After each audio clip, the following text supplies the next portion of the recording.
함께 인사하실 때 하나님께서 여러분들을 뜨겁게 사랑하십니다. 서로 인사하겠습니다.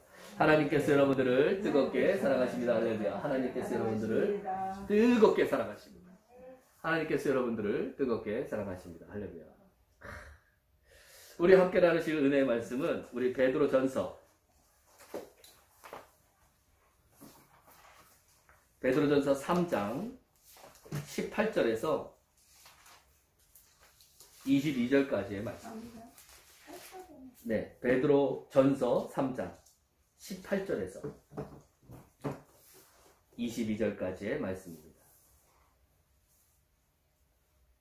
자, 모두 찾으실 놈 있고 우리 한 절씩 교독해보고 시작하도록 하겠습니다. 베드로전서 3장 18절에서 22절까지의 말씀. 제가 먼저 선독하겠습니다. 그리스도께서도 단번에 죄를 위하여 죽으사 의인으로서 불의한 자를 대신하였으니 이는 우리를 하나님 앞으로 인도하려 하심이라. 육체로는 죽임을 당하시고 영으로는 살리심을 받으셨으니 그가 떠난 영으로 가서 오게 있는 영들에게 선포하시리라. 그들은 전에 노아의 날 방주를 준비할 동안 하나님이 오래 참고 기다리실 때에 복종하지 아니하던 자들이라.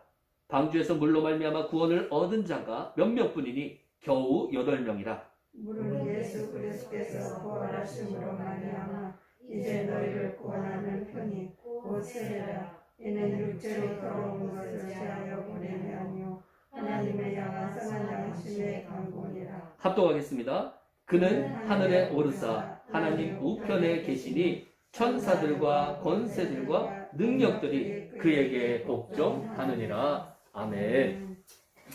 자, 그러니까 여러분 왜 천사들과 권세들과 능력들이 우리한테 아직 복종 안 하냐면 우리가 누구를 살아내지 않고 있어서요? 그렇죠. 그리스도를 살아내지 않고 있어서 그것이 우리에게 지금 문제라고 베드로는 지금 지적을 하고 있습니다. 사실 여러분 지금 그 지난 금요일 날 방주를 짓는 사람들이라는 제목으로 제가 이 노아의 방주에 대해서 좀 설명을 드렸습니다만 그 말씀을 못 들으신 분들을 위해서 조금 더 설명을 하고 시작하겠습니다. 창세기 1장 26절 이하에 보면 하나님께서는요 인간을 만드실 때 하나님의 형상과 하나님의 모양을 따라 하나님의 통치권을 행사하도록 만드셨어요. 그러니까 하나님은 하나님의 창조물인 인간을 창조할 때 목적 없이 뜻도 없이 만드신 게 아니고 하나님의 갈망과 목적이 그 인간을 통해서 표현되기를 원하셨는데 그것이 무엇이었느냐? 하나님을 사람이 표현하고 하나님의 형상대로 하나님을 표현하고 그리고 그 하나님의 통치권을 이 땅에서 대리로 행할 수 있는 그런 사람을 만드셨습니다. 그래서 창세기 1장 31절에 보면 그 사람을 만들고 하나님이 어떠셨냐면 심히 좋으셨어요.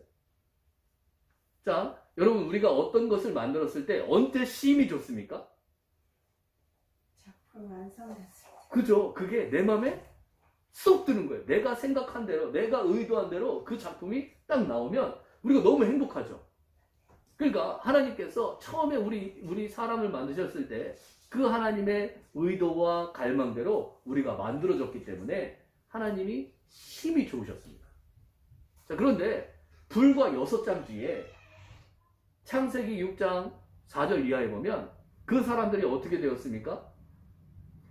말과 행하는 모든 행사가 생각하는 것이 악할 뿐이래요. 그래서 하나님께서요 그 심히 좋았던 동일한 인류에게 뭐라고 말씀하시냐면 내가 너희를 지었음을 한탄한다 이렇게 말씀하셨어요.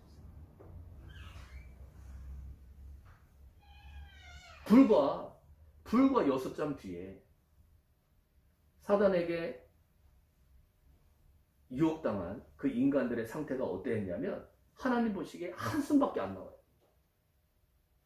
한탄하시다라는 말씀에 그 히브리어 원어는 나함이라는 말인데 말 그대로 한숨 쉬신 거예요.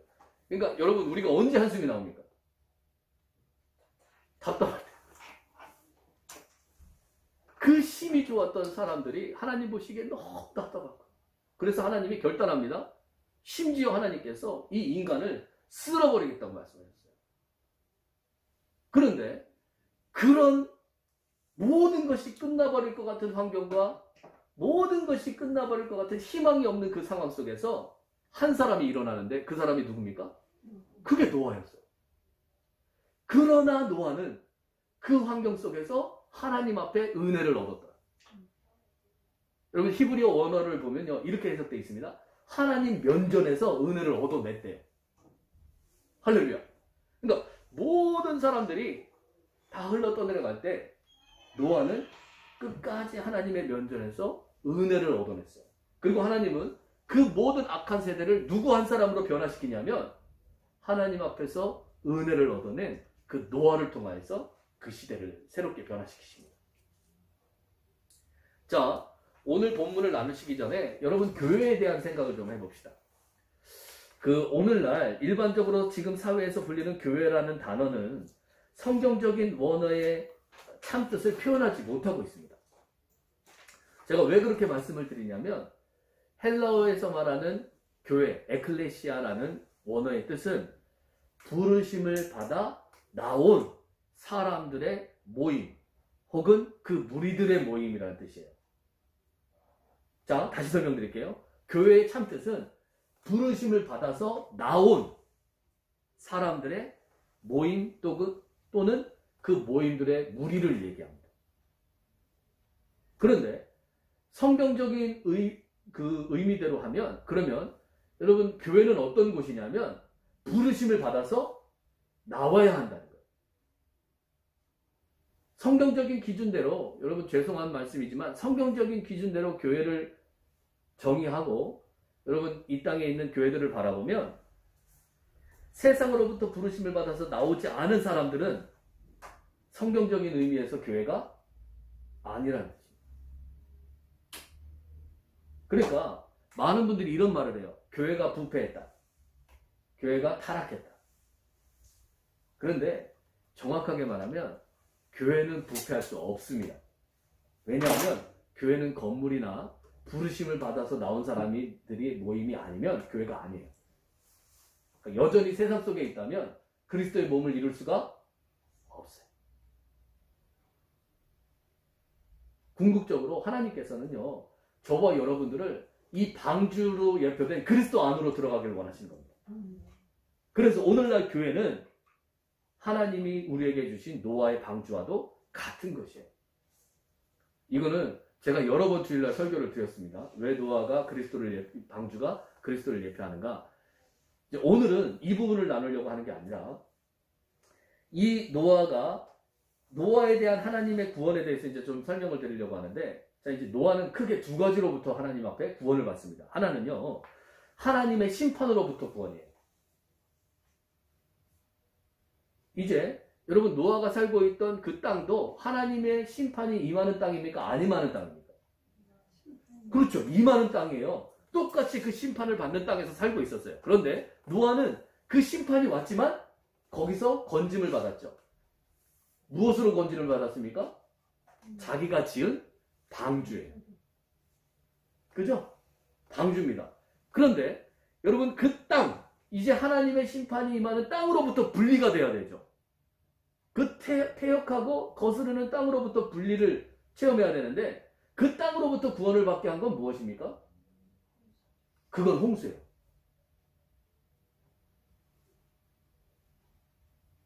오늘 여러분들이 베드로전서를 읽지 않았다면 이 홍수를 세례라고 해석할 수 없으실 겁니다. 그죠? 그런데 여러분들이 읽으신 베드로전서 3장 21절에 보면 물은 곧 세례라고 했어요. 그러니까 이 홍수가 우리가 보기에는 심판인 것 같은데 하나님 보시기에는 뭐였대요? 세례였다는 거죠.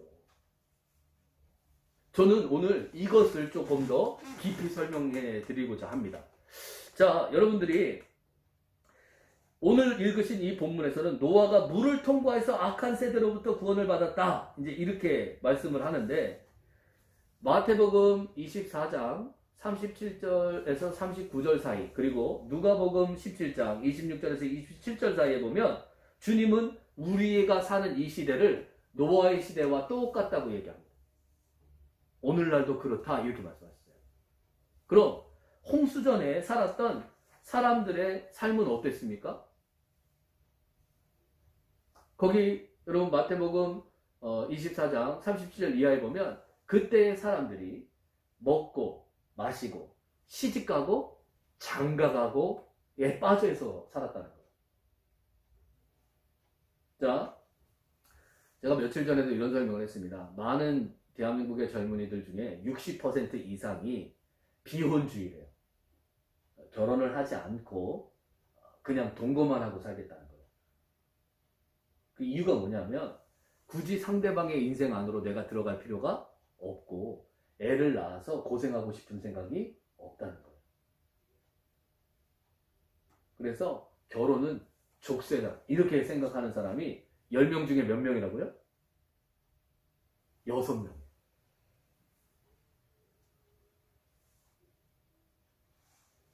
여러분 말라기서 2장 13절 이하에 보면 결혼은 하나님께서 우리에게 허락한 경건한 자손을 얻기 위해서 허락한 하나님의 선물입니다. 그러니까 여러분 결혼은 우리 좋으라고 하나님이 해주신 게 아니고 하나님께서 경건한 자손을 얻기 위해서 그리고 남녀가 한 몸을 이룰 때 그 안에서 누구를 발견하게 하려고요? 그리스도를 발견하게 하려고요. 그래서 에베소서 5장은 그 말씀을 하시죠. 이 비밀이 크도다 그러면서 바울이 설명을 합니다. 남녀가 부모를 떠나서 둘이 한 몸을 이루지니 이는 나는 그리스도에 대해서 말한다. 이렇게 얘기합니다. 그리스도와 교회의 관계에 대해서 말한다. 그런데 여러분 지금 세태가 어떻습니까? 사람들이 결혼을요 마치 사업의 수단처럼 생각합니다.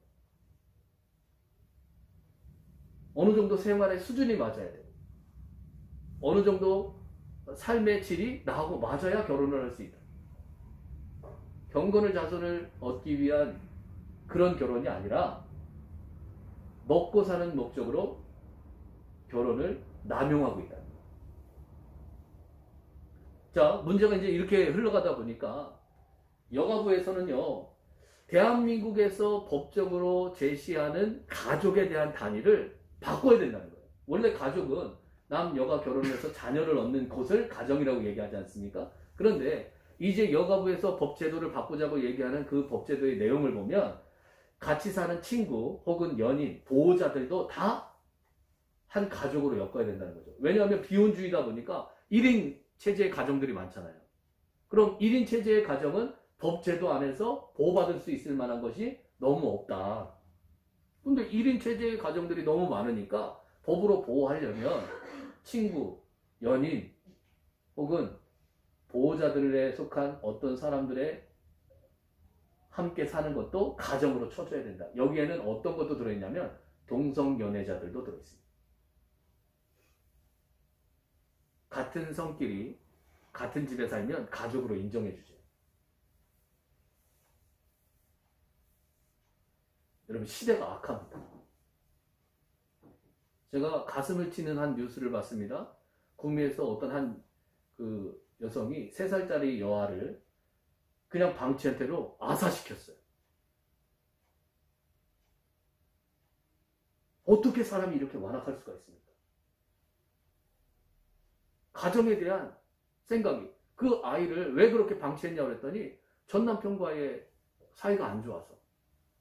그 전 남편과의 추억이 떠올라서 싫어서 그 아이를 버리고 갔대요.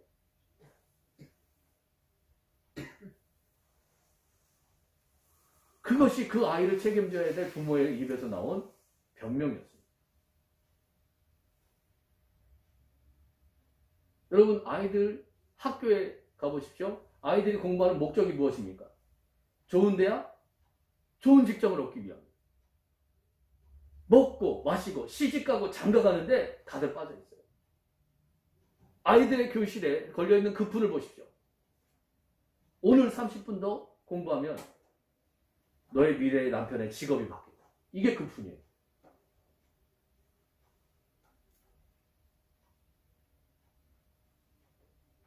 그러면 여러분 주님께서 우리에게 말씀하신 것처럼 오늘날의 세대가 노아의 세대와 다를 바가 없죠. 없는데 이런 세대 가운데서 여러분 우리가 그 경건한 부모라면 여러분 그 부모는 자녀를 낳자마자 하나님 앞에 드리고 이 자녀를 위해서 열심히 기도할 겁니다. 그렇죠? 주여, 이 아이가 이 썩어가고 폐역한 세대에 물들지 않게 하소서. 막 기도해요. 그리고 열심히 그 아이를 키워요. 그런데 이 아이가 8살이 되면 어떻습니까? 그렇게 가르치는 공교육 안으로 이 아이를 또 보내야 돼요. 그러니까 여러분, 어느 정도는, 제가 무슨 말씀을 드리고 싶으냐면요, 이 땅에서 사는 모든 사람이 어느 정도는 다 폐역한 세대의 공급을 받고 있다는 거예요. 하나님의 심판 아래 살고 있다는 겁니다. 그러면 그 폐역하고 하나님을 거스리는 그 세대 가운데 이 아이를 숨겨야 됩니까? 아니면 그 세대를 이기게 만들어줘야 됩니까?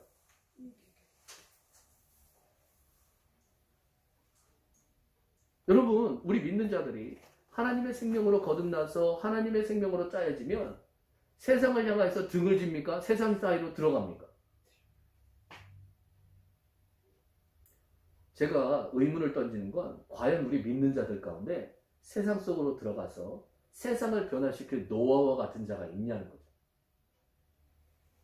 어떤 환경에도 굴하지 않고 자기 자신조차 보지 않고 오직 주만을 바라보며 주님의 면전에서 날마다 은혜를 얻어내는 모든 폐역한 세대들 가운데 모든 사람이 한숨 짓고 모든 사람들이 세상이 말세라고 한숨 지을 때 그 한숨 속에 합류하지 않고 주여, 나는 오늘도 하나님 앞에 은혜를 얻고자 주님 앞에 나갑니다. 주여, 나를 사로잡아 주시사 아버지의 갈망을 이룰 수 있는 하나님의 통로로 쓰임받기를 소망합니다. 이렇게 기도하는 그 한 사람이 돼야 되겠냐는 것이죠. 여러분, 우리가 이 선택의 기로에서 저와 여러분들이 생각해 봐야 될 게 있습니다. 모든 사람들이 이렇게 폐역한 세대 가운데 노아와 같은 지금 환경에 놓여져 있으면 그럼 과연 그 노아는 어떻게 그 세대에서 탈출했는지 우리가 교훈을 얻어야겠죠. 자, 여러분, 고린도전서 10장을 한번 보시겠습니다.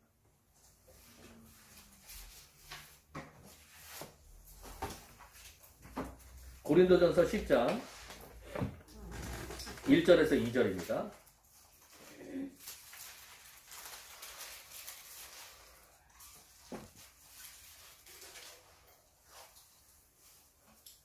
자, 고린도전서 10장 1절에서 2절 다 함께 천천히 한번 합독해 보겠습니다. 시작. 형제들아, 나는 너희가 알지 못하기를 원하지 아니하노니 우리 조상들이 다 구름 아래 있고 바다 가운데로 지나며 모세에게 속하여 다 구름과 바다에서 세례를 받고. 자, 여러분, 거기에 보면 이스라엘의 출애굽 역사를 지금 쭉 설명하고 있는데 이스라엘 백성들이 홍해에서 바다를 건너는 사건을 지금 바울은 세례라고 표현하고 있죠. 그렇죠? 네. 그리고 여러분, 거기 11절도 한번 읽어보실까요? 자, 또 한번 합독해 봅니다. 시작. 그들에게 일어난 이런 일은 공복이 가지고 또한 말세를 만나 우리를 깨치기 위하여 기록되었느니라. 그렇죠. 그러니까 말세를 만난 우리들을, 거기 있는 기록이 왜 돼 있다고 얘기합니까? 출애굽기가? 우리를 깨우치려고. 자, 여러분, 신약을 여는 첫 번째 사건은 무엇이었습니까? 주님을 준비하고자 하나님께서 세례 요한이라는 사람을 준비시키죠. 그 사람의 호가 뭐예요? 세례예요, 세례. 이 사람이 와서 제일 먼저 한 행동이 뭡니까? 세례죠. 회개를 선포하면서 뭐 받으라고 얘기합니까? 세례 받으라고 그래요. 그러니까 신약은 뭘로 열렸습니까? 세례로 열렸어요. 신약에 사는 모든 백성은 이 신약이 세례로 열렸음을 인지하고 계셔야 돼요. 그리고 오늘 여러분들의 본문을 보면 그 세례에 대해서 물을 통하여서 노아가 겪은 홍수 또한 세례 침례라고 해석하고 있습니다.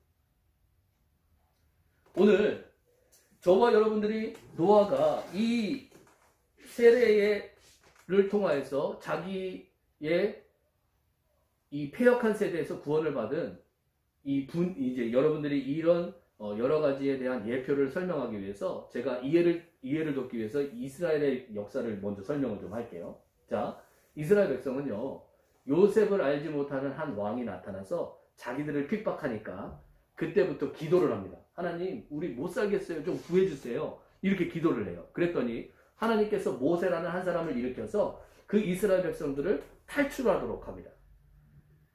자, 그런데 여러분, 우리가 더 이상 말을 할 이 이유도 없이 이스라엘 백성이 살고 있던 애굽 땅은 하나님의 심판 아래 있었죠. 그래서 여러분, 10가지 재앙을 보면 이스라엘 백성들도 앞부분은 같이 받아요, 안 받아요?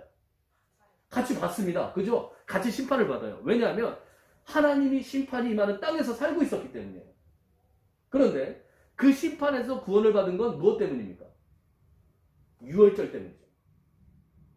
유월절에 어린 양의 피가 문설주 좌우 임방에 발라졌을 때 하나님의 심판이 딱 왔는데 그 피를 보고 유월, 패스 오버 하신 거예요. 뛰어넘어갔다는 뜻입니다. 심판이 안 온 게 아니고 심판이 오긴 왔는데 그 피를 보고 패스 오버 하신 거예요. 그래서 여러분, 이스라엘이 하나님 앞에 구속된 건 무엇 때문입니까? 그 어린 양의 피 때문이죠. 그럼 이것이 구원의 역사라면 이걸로 끝나야 되는데 이스라엘 백성들이 유월절, 출애굽기 12장의 유월절을 겪고 난 뒤로도 바로가 쫓아와요, 안 쫓아와요? 그럼 구원받은 거예요, 아직 안 구원받은 거예요? 자, 구속됐는데 여러분, 바로는 사단을 예표하고 애굽은 세상을 예표합니다. 그런데 이것들이 안 놔줘요. 그러니까 하나님께서 계속 10가지 재앙을 통해서 놔줘라, 못 놔줘요, 놔줘라, 못 놔줘요. 이 실내기를 계속하죠. 그러면서 이스라엘 백성들은 무엇을 깨달아갔느냐면 심판을 통해서 나를 보호하시는 하나님을 체험해 갑니다. 조금씩 그 심판이 애굽에는 임하는데 이스라엘 백성한테는 안 오는 거예요. 그죠? 분별되고 있죠. 분별되고 있습니다. 조금씩 분별됨을 체험하다가 이스라엘 백성들이 결국은 마지막에 유월절을 체험할 때 그 집 안에서 문설주 좌우 임방에 피가 발린 그 집 안에서 양고기와 무교병과 쓴 나물을 먹은 것은 탈출을 하기 위한 힘을 강화시킨 거죠. 그 힘으로 탈출을 한 겁니다.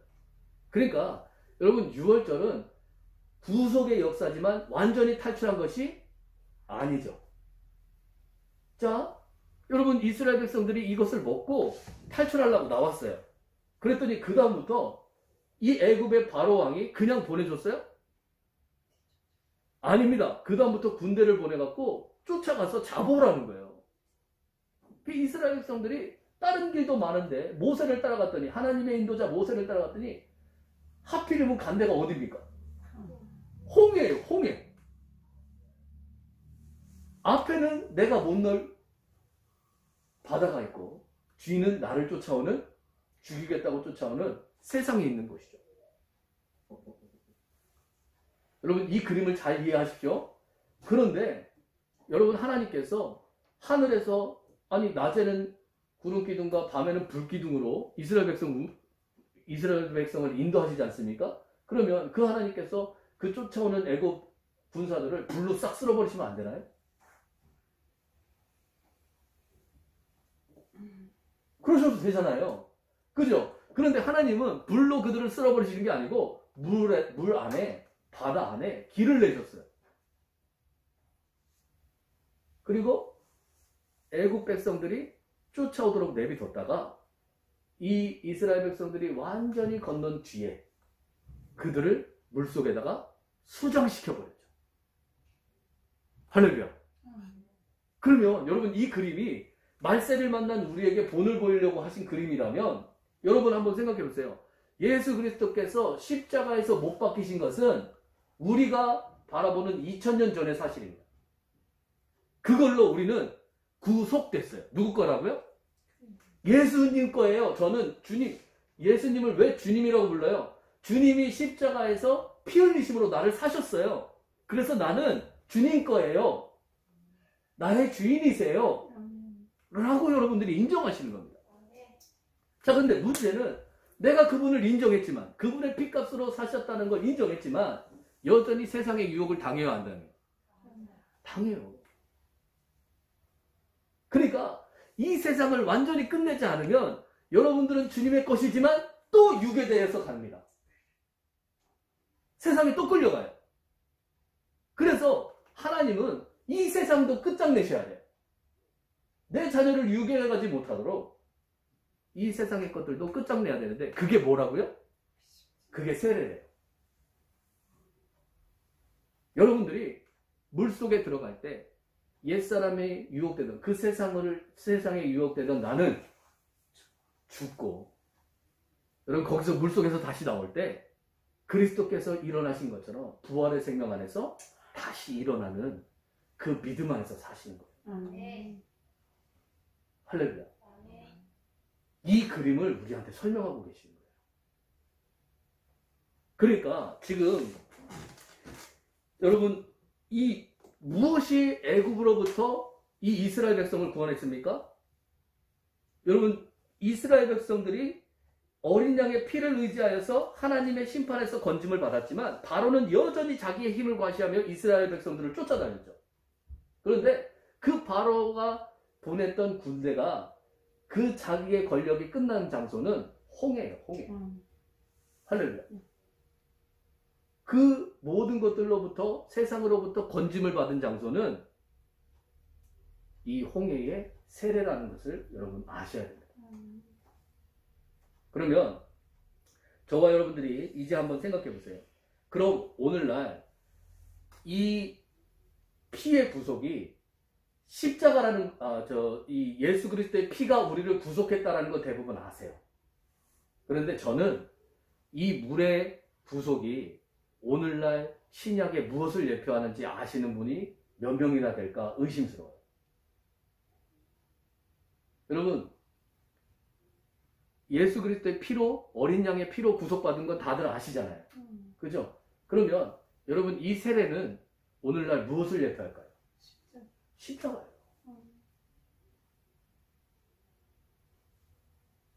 요한복음 12장 31절 한번 보시죠.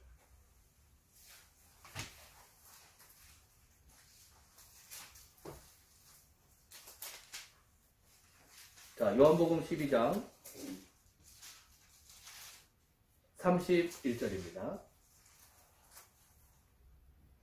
자, 다 함께 천천히 한번 합독해 보겠습니다. 시작. 이제 세상에 대한 심판이 이르렀으니 이 세상의 임금이 쫓겨나리라. 이 구절은 주님께서 십자가에 못 박히시기 직전에 하신 말씀이에요. 이 세상의 임금이 언제 쫓겨납니까? 주님의 십자가 사건으로 쫓겨납니다. 또 골로새서 2장도 한번 보시죠. 15절입니다.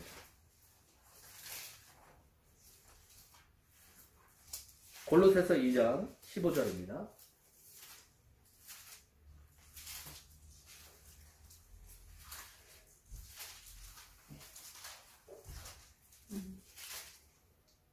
자, 또 한번 합독해 보겠습니다. 시작. 통치자들과 권세들을 무력화하여 드러내어 구경거리로 삼으시고 십자가로 그들을 이기셨느니라. 아멘. 할렐루야. 그러니까 여러분 세상의 권세, 여러분들이 끊어내지 못하는 그 끈적끈적한 세상의 유혹, 여러분 그것이 어디 가서 무력화됩니까? 십자가예요. 여러분 십자가가 우리의 세례의 장소고, 십자가가 우리의 분별의 장소고, 십자가가 우리에게 홍해를 예표하는 세례의 장소입니다. 아멘. 그래서 여러분 십자가의 앞에 가면 무엇입니까? 그리스도께서 죽으실 때 나도 같이 죽고, 그분이 그 십자가에서 살아나실 때 나도 살았다는 거예요. 여러분 무엇을 믿는 겁니까? 그 믿음 안에서 사시는 거예요. 무엇이 날마다 세례를 받아 이 노아의 은혜를 덧입은 것처럼 여러분 승리를 체험하게 하느냐? 이 십자가의 믿음입니다. 이것이 사단을 무력화시켜요. 그러니까 저와 여러분들이 십자가를 놓치면 바로 우리의 육신을 바라보게 돼요. 자, 갈라디아서 6장도 한번 보시죠. 14절입니다.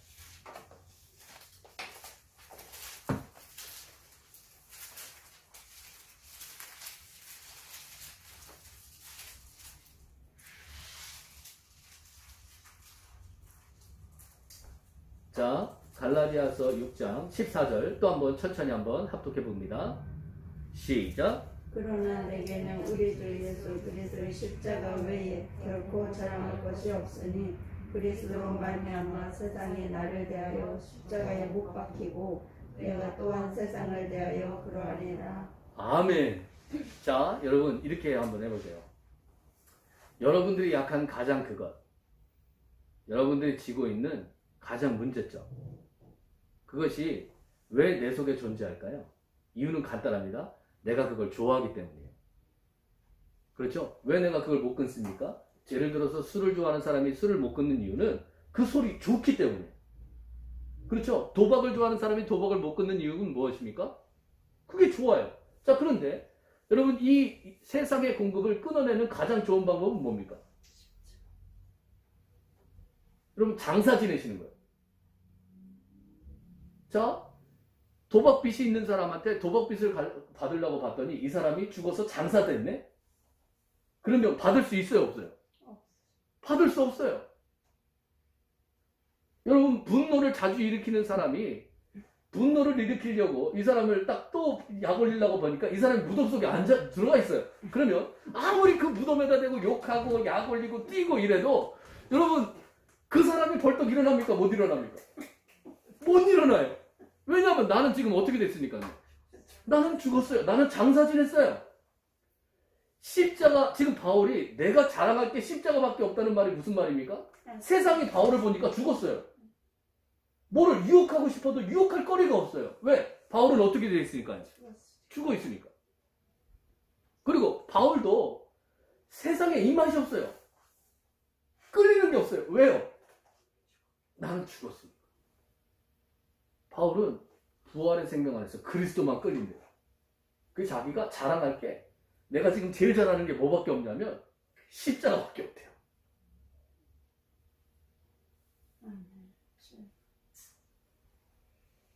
여러분 이것이 우리의 자랑이 되어야 될 점이 있습니다. 그 십자가가 저와 여러분들의 자랑이셔야 돼요.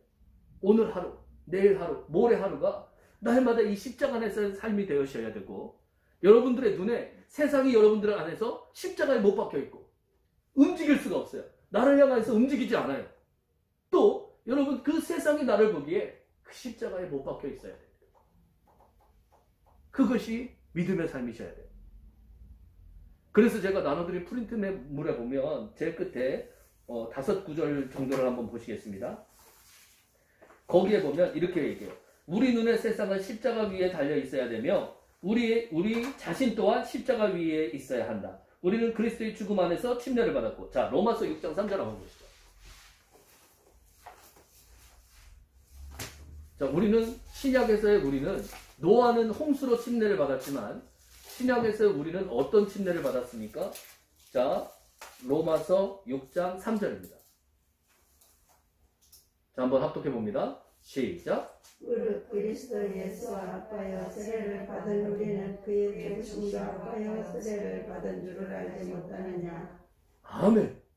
자, 여러분 우리는요 그리스도가 죽으실 때 같이 죽은 거예요. 이게 세례입니다. 저와 여러분들이 물속에 들어갈 때 우리는 우리의 옛사람을 그 안에다가 두고 나오시는 거예요. 우리의 옛사람은 이미 물속에서 수정되었어요.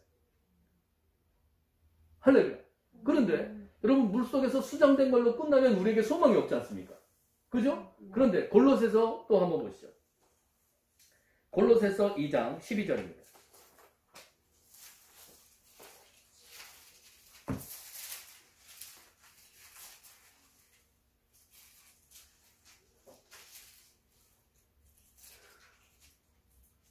자, 또 한번 합독해 봅니다.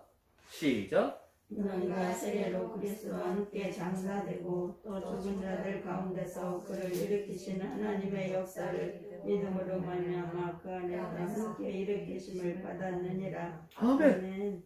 장사된 걸로 끝난 게 아니고 그 가운데서 예수 그리스도를 일으킨 하나님의 능력을 믿음으로 날마다 체험하시는 거예요. 그 부활의 생명을 날마다 체험하시는 겁니다. 그래서 바울은 이렇게 고백합니다. 빌립보서 1장 21절에 이제는 내가 사는 것이 아니요 그리스도께서 사시는 것이라.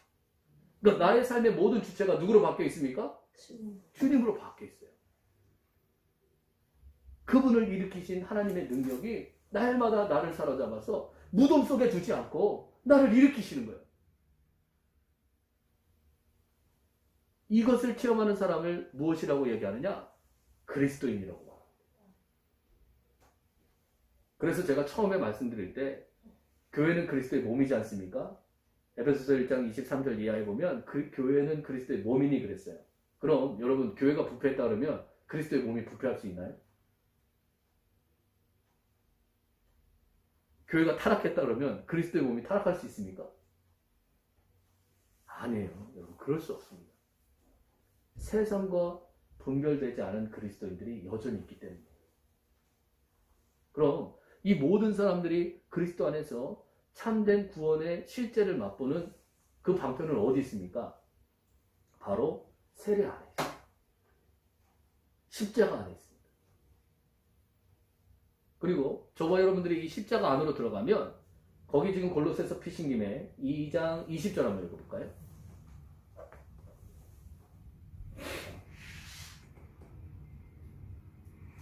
자, 또 한번 합독해 봅니다.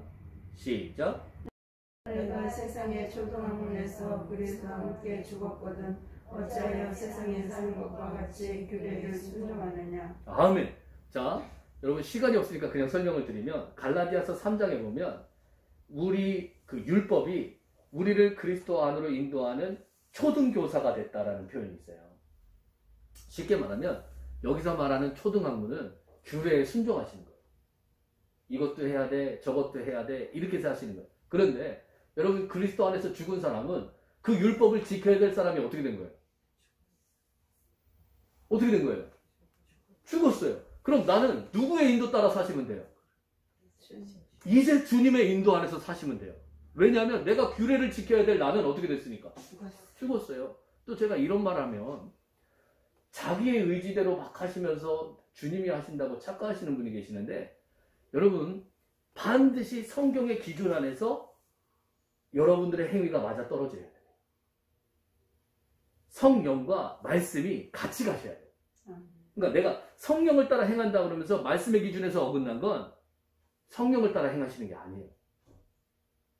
또 여러분들이 말씀을 따라 행한다면서 성령의 인도에 순종하지 않는 것도 여러분 기준에서 어긋나 있는 겁니다. 반드시 말씀과 성령의 인도가 맞아 떨어지셔야 돼요. 그래서 저와 여러분들이 이 은혜 안에서 산다면 날마다 하나님의 이 십자가의 사건이 내 안으로 들어와요. 자, 그러면 이제 이 구절을 해석할 수 있습니다. 21절 다시 한번 보시죠. 베드로전서 3장 21절입니다.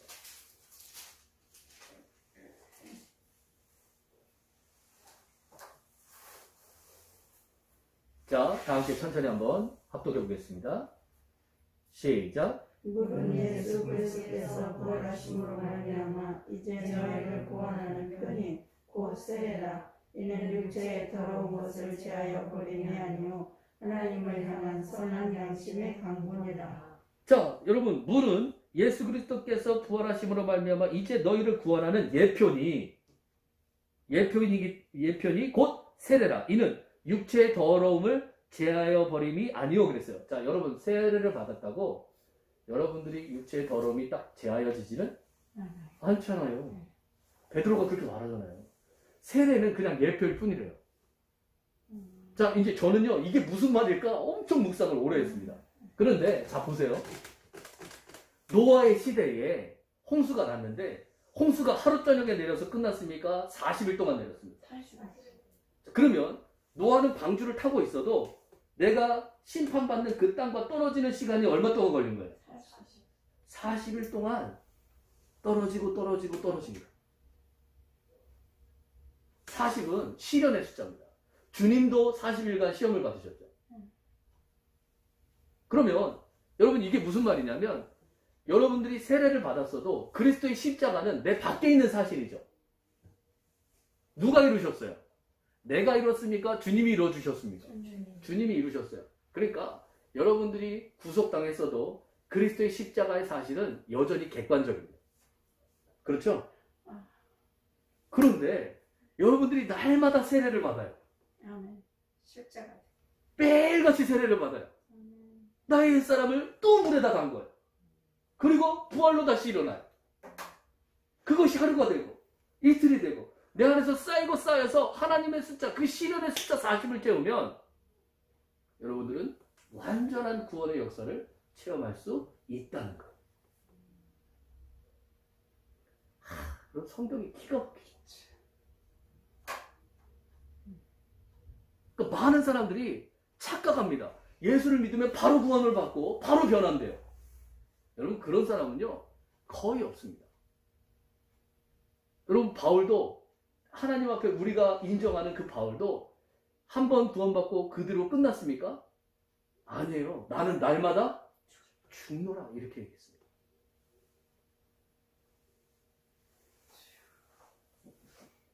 그래서 여러분, 왜 믿음의 주여 온전케 하시는 그리스도만 보라고 제가 맨날 말씀드리냐면, 저와 여러분들이 이 객관적인 이 십자가가 내 안에서 주관적으로 쌓일 때까지 여러분, 이 세례가 날마다 이루어지는 은혜 가운데 계셔야 돼요.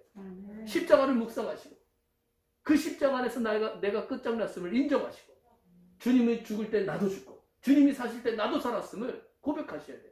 이제 더 이상 내가 사는 것이 아니라 그리스도가 사시는 것이라 고백할 수 있는 그날까지 여러분, 날마다 이 세례, 그 십자가의 실제가 우리의 삶에 이루어지는 은혜가 있어야 됩니다. 그런데 여러분, 사단은요, 여러분들이 그걸 적용하게 놔둬요? 악착같이 쫓아온대요. 여러분, 심지어 이스라엘 백성들이 두려워 떨었어요. 그런데 하나님이 홍해를 갈라주신 게 아니고, 여러분, 하나님의 인도자로 세워졌던 모세에게 주님께서 이렇게 말씀하십니다. 너 뭐하냐? 이제 네 지팡이를 들어 갈라라, 이렇게 말씀하셨어요. 자, 여러분, 그 지팡이가 어떤 지팡이입니까? 하나님의 거룩한 땅 안에서 하나님께서 설명하실 때 그 땅에다가 지팡이를 던졌더니 뭘로 변했어요? 뱀으로. 그런데 이제 자기가 의지하였던 그 지팡이를 하나님께 던졌다가 꼬리를 잡으라고 했어요. 그러니까 내가 의지하던 모든 것을 다 어디에다 두는 겁니까? 꼬리에다 두는 거예요. 그러면 능력의 지팡이로 바뀐대요. 누구의 말씀대로 살아요, 이제? 지팡이를 의지하는 자가 아니라 하나님의 말씀을 의지하는, 나의 머리에 항상 하나님의 말씀을 두고 사는 자가 되고, 내가 의지하던 모든 것들은 말씀의 꼬리에다 두면 그것이 능력에 선포할 수 있는 지팡이로 바뀝니다. 그럼 여러분들이 그 말씀으로 선포할 때, 그때 여러분 언제 뭐가 이루어지냐? 십자가의 사실이, 객관적이었던 나의 밖에 있던 그 십자가의 사실이 내 안으로 체험되기 시작합니다. 여러분, 살면서 수도 없이 도망가고 싶은 순간들을 만나고, 수도 없이 좌절하고 낙심하는 순간들을 만나요. 어떨 때는 나도 모르게 숨고 싶어요. 그런데 여러분, 그리스도의 사랑이 나를 강권하는 도다. 저와 여러분들이 도망갈 수 없고 낙심할 수 없고 좌절할 수 없는 이유가 뭡니까? 그리스도의 그 구속하신 피 때문이에요. 그러나 그 피가 완전하게 나에게 적용이 되어서 세상으로부터 완전하게 분별하게 되기까지는 일순간이 아닌 일생에 걸린 시련이 필요합니다.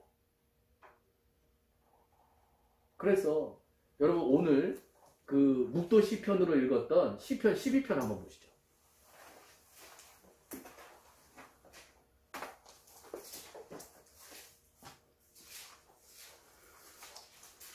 자, 3절에서 7절까지입니다. 3절에서 7절까지만 천천히 한번 합독해 보도록 하겠습니다. 시작. 여호와께서 모든 아첨하는 입술과 자랑하는 혀를 끊으시리니 그들이 말하기를 우리의 혀가 이기리라. 우리의 입술은 우리의 것이니 우리를 주관할 자 누구리요 하미로다. 여호와의 말씀에 가련한 자들의 눌림과 궁핍한 자들의 탄식으로 말미암아 내가 이제 일어나 그를 그가 원하는 안전한 지대에 두리라 하시도다. 여호와의 말씀은 순결하며 흙 도가니에 7번 단련한 은 같도다. 아멘. 자, 여러분, 자기의 입술을 의지하고 하나님을 의지하지 않는 자들 가운데 내가 그들 가운데 일어나신대요. 부활의 생명으로 일어나신대요. 그리고 그들을 안전한 곳으로 인도하시겠대요. 그런데 그 안전한 곳으로 인도한 뒤에도 단련은 계속됩니까? 안 됩니까? 네. 여러분, 은을 단련하듯이, 도가니에서 은을 단련하듯이 여러분 계속 우리의 불순물을 뽑아내고 뽑아내신대요. 무엇으로요? 여호와의 말씀. 여러분들이 살아계신 하나님의 생명을 들고 있다면 말씀을 읽을 때 찔림이 오는 것은 당연합니다. 그 찔림이 우리를 어떻게 하고 있는 것입니까? 단련하는 거예요.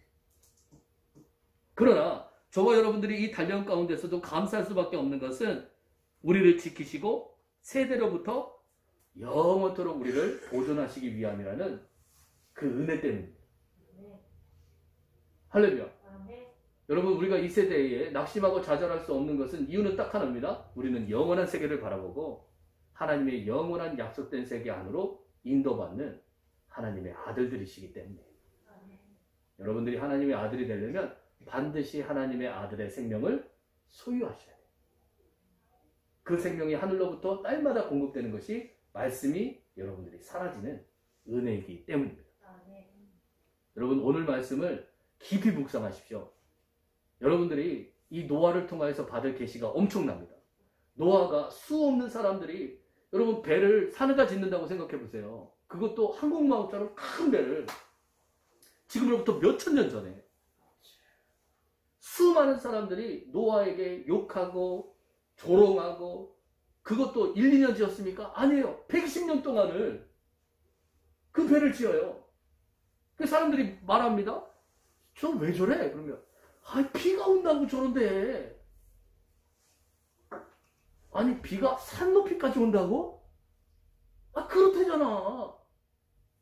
저거 미친 거 아니야? 아니, 버는 족족이 지금 120년째 저러고 있다니까. 그 자녀들에게 그 사람들이 무슨 말을 했을까요? 너희 아버지 훌륭한 분이야. 120년 동안 저렇게 한 일만 구급하는 건 아무나 할 수 있는 일이 아니다. 이렇게 말해줬을까요?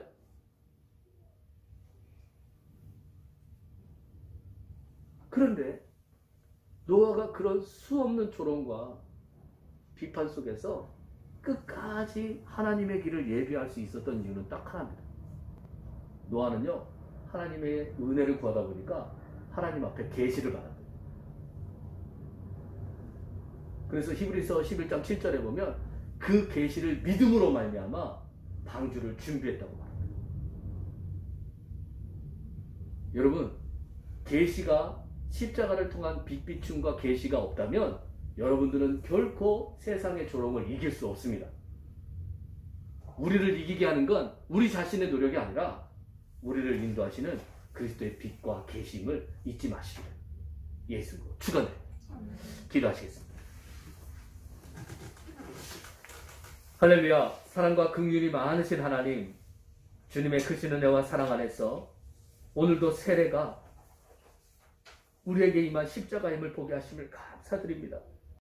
내가 세상의 초등학문에서 그리스도와 함께 죽었거든 어찌하여 세상에 사는 것과 같이 규례를 순종하느냐. 아멘.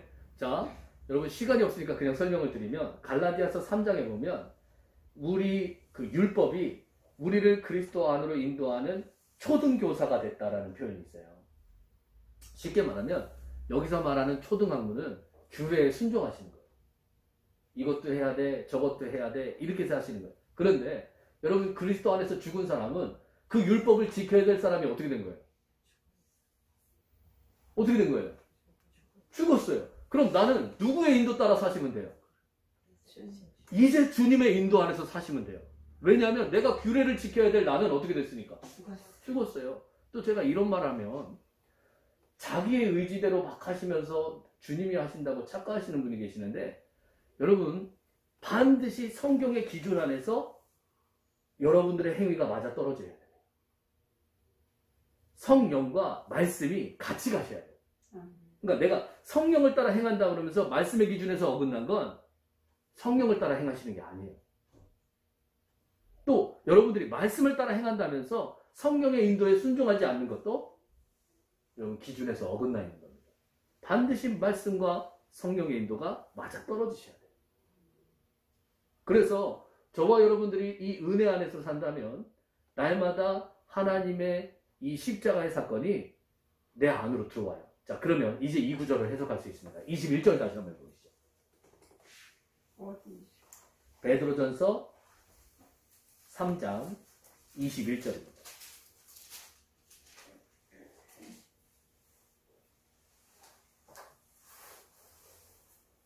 자, 다 함께 천천히 한번 합독해 보겠습니다. 시작. 물은 예수 그리스도께서 부활하심으로 말미암아 이제 너희를 구원하는 편이 곧 세례라. 이는 육체의 더러운 것을 제하여 버림이 아니요 하나님을 향한 선한 양심의 강군이라. 자, 여러분, 물은 예수 그리스도께서 부활하심으로 말미암아 이제 너희를 구원하는 예편이 곧 세례라. 이는 육체의 더러움을 제하여 버림이 아니요 그랬어요. 자, 여러분, 세례를 받았다고 여러분들이 육체의 더러움이 딱 제하여지지는 않잖아요. 베드로가 그렇게 말하잖아요. 세례는 그냥 예표일 뿐이래요. 자, 이제 저는요, 이게 무슨 말일까 엄청 묵상을 오래 했습니다. 그런데 자, 보세요. 노아의 시대에 홍수가 났는데 홍수가 하루 저녁에 내려서 끝났습니까? 40일 동안 내렸습니다. 그러면 노아는 방주를 타고 있어도 내가 심판받는 그 땅과 떨어지는 시간이 얼마 동안 걸린 거예요? 40일 동안 떨어지고 40은 시련의 숫자입니다. 주님도 40일간 시험을 받으셨죠. 그러면 여러분, 이게 무슨 말이냐면 여러분들이 세례를 받았어도 그리스도의 십자가는 내 밖에 있는 사실이죠. 누가 이루셨어요? 내가 이뤘습니까? 주님이 이루어주셨습니까? 주님이 이루셨어요. 그러니까 여러분들이 구속당했어도 그리스도의 십자가의 사실은 여전히 객관적입니다. 그렇죠? 그런데 여러분들이 날마다 세례를 받아요. 십자가. 매일같이 세례를 받아요. 나의 옛사람을 또 물에다 간 거예요. 그리고 부활로 다시 일어나요.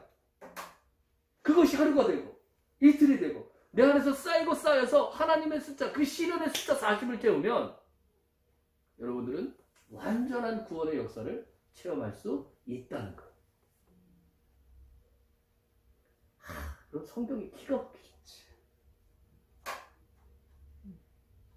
그러니까 많은 사람들이 착각합니다. 예수를 믿으면 바로 구원을 받고 바로 변한대요. 여러분, 그런 사람은요 거의 없습니다. 여러분, 바울도 하나님 앞에 우리가 인정하는 그 바울도 한 번 구원받고 그대로 끝났습니까? 아니에요. 나는 날마다 죽노라 이렇게 얘기했습니다.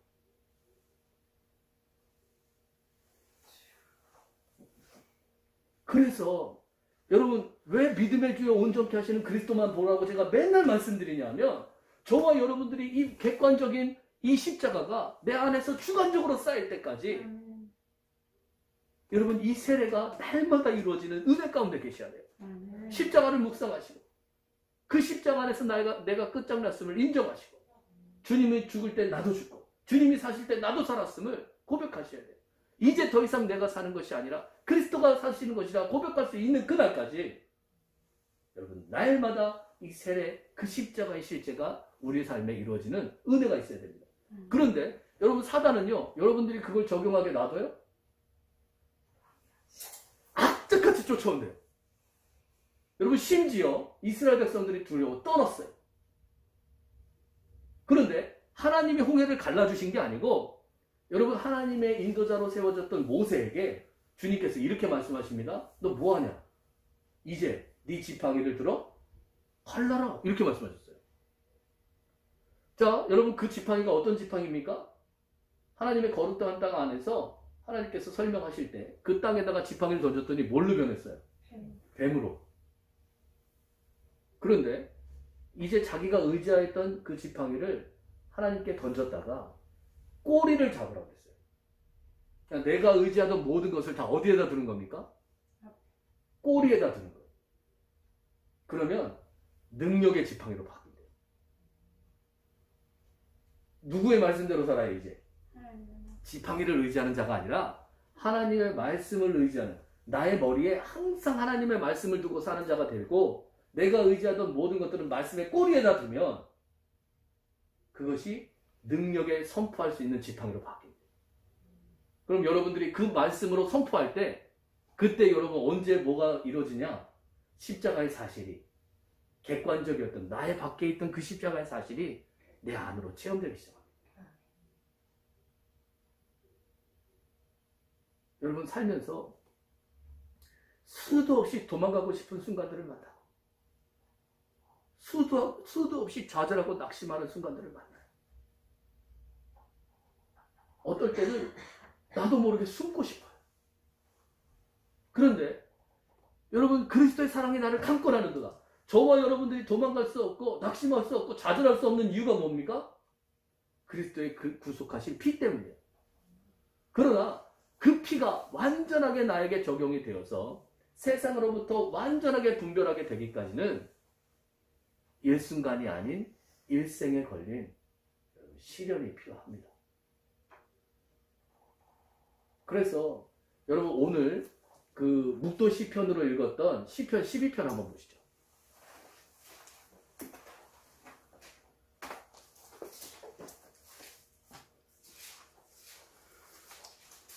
자, 3절에서 7절까지입니다. 3절에서 7절까지만 천천히 한번 합독해 보도록 하겠습니다. 시작.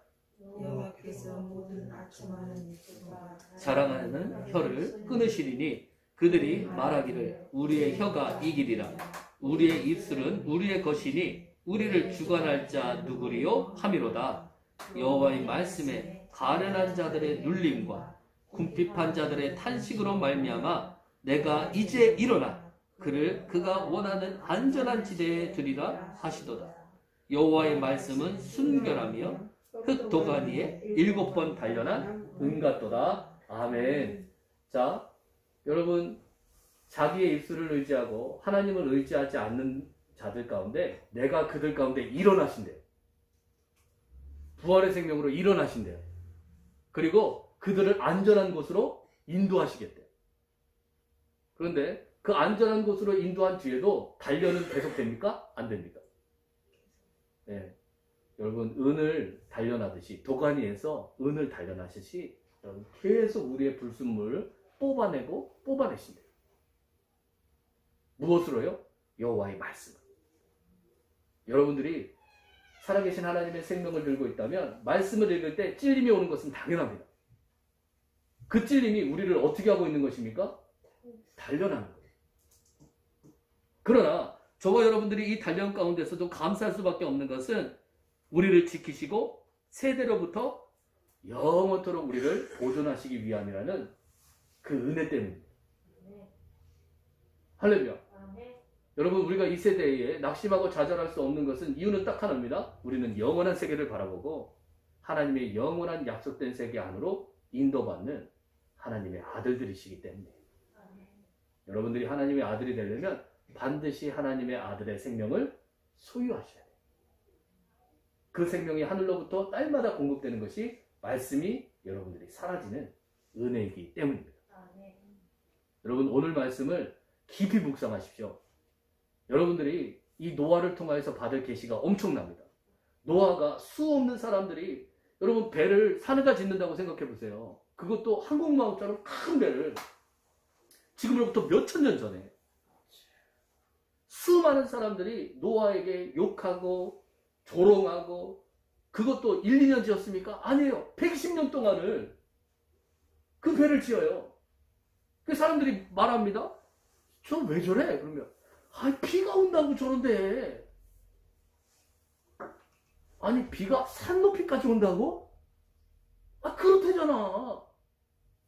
저거 미친 거 아니야? 아니 버는 족족이 지금 120년째 저러고 있다니까. 그 자녀들에게 그 사람들이 무슨 말을 했을까요? 너희 아버지 훌륭한 분이야. 120년 동안 저렇게 한 일만 후벼파는 건 아무나 할 수 있는 일이 아니다. 이렇게 말해줬을까요?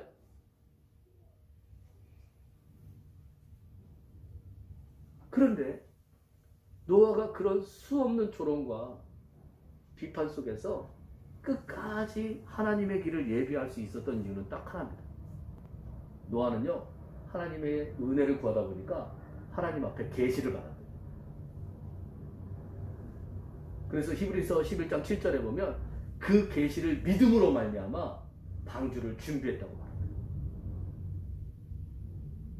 여러분, 계시가 십자가를 통한 빛비춤과 계시가 없다면 여러분들은 결코 세상의 조롱을 이길 수 없습니다. 우리를 이기게 하는 건 우리 자신의 노력이 아니라 우리를 인도하시는 그리스도의 빛과 계심을 잊지 마시기를 예수로 축원드립니다. 기도하시겠습니다. 할렐루야. 사랑과 긍휼이 많으신 하나님, 주님의 크신 은혜와 사랑 안에서 오늘도 세례가 우리에게 임한 십자가임을 보게 하심을 감사드립니다.